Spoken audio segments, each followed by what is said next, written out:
తాజాంశాన్ని చూస్తున్నాం. మహబూబ్ నగర్ జిల్లా భూత్పూర్లో eagle force అల్ఫాజోలం తయారు చేసిన నిందితుడిని అరెస్ట్ చేశాయి. ఇక మరింత సమాచారం మా ప్రతినిధి నాగార్జున అడిగి తెలుసుకుందాం.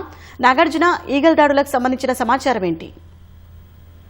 మహబూబ్ నగర్ భూత్పూర్లో ఈరోజు ఈగల్ ఫోర్స్ ఆకస్మిక దాడులు చేసింది. గతంలో హైదరాబాద్ బోయిన్పల్లిలో ఉన్నటువంటి శ్రీమేధ స్కూల్, అది మూతబడిన స్కూల్లో రెగ్యులర్ గా జయప్రకాష్ గౌడ్ అనేటువంటి వ్యక్తి ఆ స్కూల్ ని ఉదయం ట్యూషన్స్ కి, రాత్రి వేళల్లో ఈ డ్రగ్స్ తయారీకి వినియోగించినటువంటి కేసులో అతను అరెస్ట్ చేశారు. ఆ కేసులో సుమారు 35 మంది పైగా నిందితులను అందులో చేర్చారు. ఇందుకు సహకరిస్తున్న వాళ్ళు అందులో జీడిమెట్ల ఇతర ప్రాంతాలకు చెందినటువంటి రసాయన పరిశ్రమకు చెందినటువంటి సిబ్బంది వాళ్ళు ఉన్నారని చెప్పేసి వాళ్ళ మీద కూడా కేసు నమోదు చేశారు.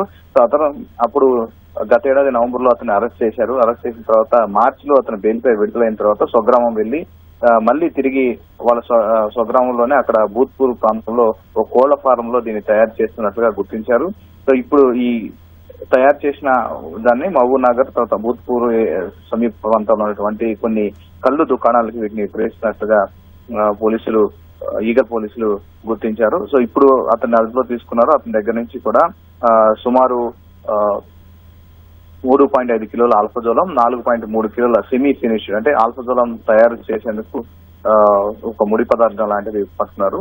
21 లక్షల నగదు, ఈ ముడి పదార్థాలు కూడా స్వాధీనం చేసుకున్నట్లుగా మనకి ప్రాథమికంగా సమాచారం.